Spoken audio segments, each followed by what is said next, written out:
back to Politicking with the award-winning correspondent Peter Arnett. Joining the discussion, Gideon Yago, writer for WGN America's show Manhattan, once a staff writer for HBO's The Newsroom, former correspondent for MTV News, and a gentleman who really knows what he talks about when he looks at the national and international scene. I'll begin, Gideon, with you with the last question I asked of him. As you look at the world, sure, optimistic or pessimistic? I think I'm like Peter. I'm a bit of an optimist. I think if you're scared of big change, it's a dire prospect out there. But there's so much to be really thankful for, and there's so much that looks really positive that I try not to get caught up into doom and gloom. Okay, on the local scene, what's your reaction to the mess in Ferguson? It is a really interesting national moment to have a conversation about being black in America, and a really interesting national moment to have a conversation about the justice system in America. I think the reason that it's touched such a nerve is you've had a 700% increase in the prison system in the U.S. since the 1970s, and that has disproportionately affected people of color. And I think when you look at the police response, when you look at the justice response in terms of the decision not to indict in that case, there's a lot of people growing up in America who feel like the system is either out to get them or does not serve them in that way that we want an American system to serve, as an equal under the law. How's that going to change?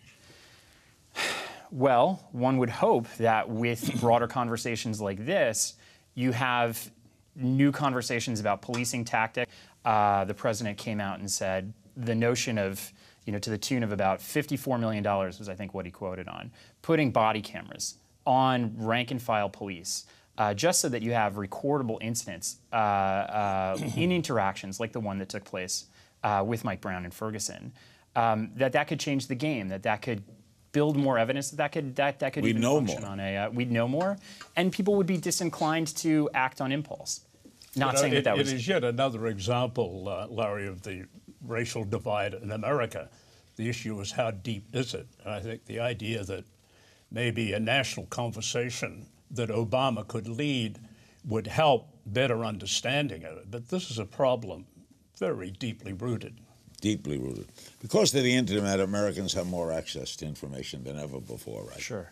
Are people better informed? This is for both of you today. You're on the younger side, you're the elder side. You think we're better informed today? I think we're better informed. I also think we're more polarized, and we live in deeper echo chambers. And, that's not like a cognitive dissonant thing. Like with the internet, broadly the internet, you have access to so much more material that's out there. The problem is that most people engage, certainly on a younger part of the divide, with getting their news and getting their outlook through social media.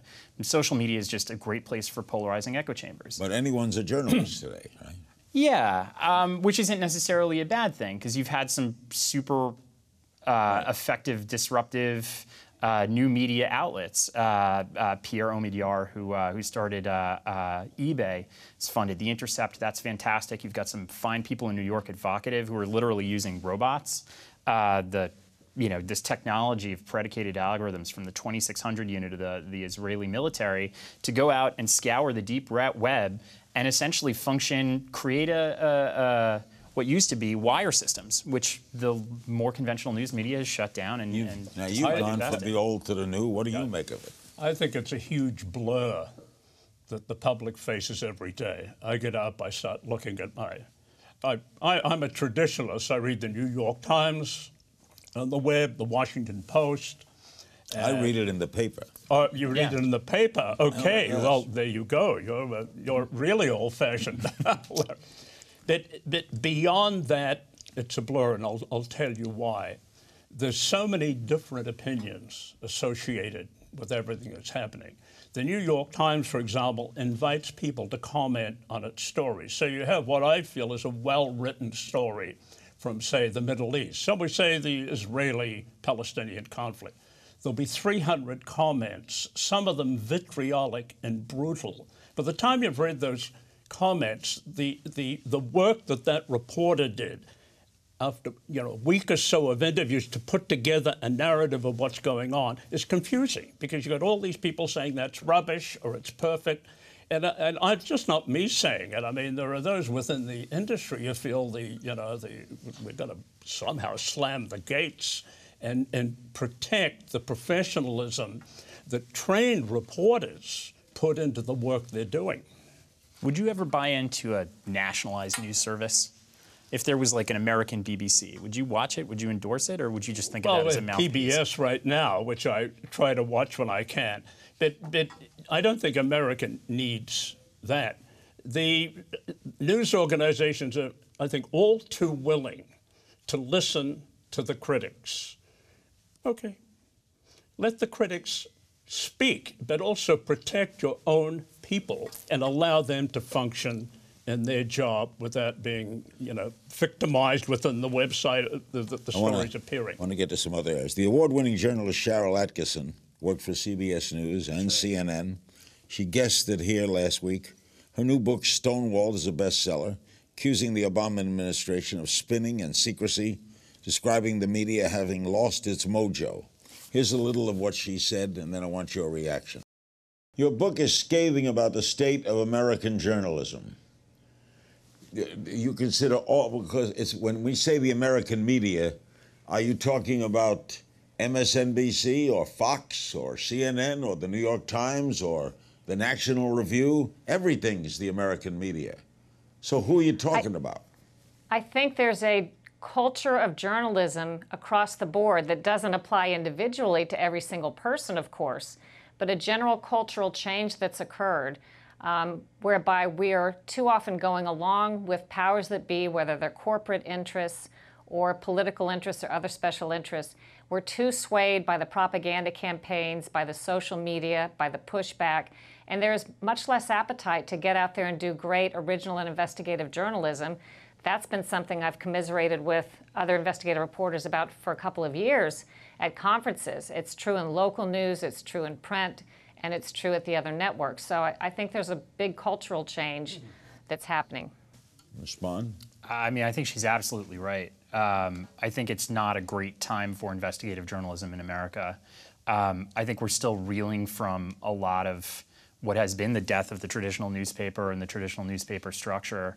But it's, I mean, hopefully, I'm where I become optimistic is looking at the way that you have things like ProPublica, which is an endowed investigative journalistic outfit. Does exceptional job and does an exceptional job of working with existing media out there in terms of doing its own reportage and then finding a home for it. That kind of partnership. Believe her when she says that she's threatened that the Obama administration looked into her files. I covered the Vietnam War, Larry, from beginning to end. We were criticized and by Kennedy, Johnson, Nixon. All of them worked either directly or indirectly to undermine our positions with our news organizations. And we go on and on and on through different government. So that's always been. But there's always been a degree of secrecy and spinning. So I don't see that as a problem. The main problem I see is that America's been dependent on the mainstream media, which is the best newspapers and the major television.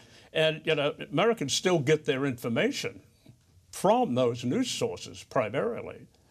And they're weakened because the way the commercial aspect of the new media that is draining the profits. This is a big challenge, more so than sort of publishers or news directors using trivial information. One last point. I think you have a series of documentary makers now who are doing a wonderful job looking at the social environment, looking at the political situation, and delivering these excellent productions that are well publicized and watched, doing a job that maybe the mainstream media used to do when they had a lot of money. But they're still trying to stop it, right? Oh my God, it's incredible. James Goodale, who was the New York Times counsel during the Pentagon Papers, He came out and he said that this administration is more conservative, more anti-diluvian, more secrecy prone.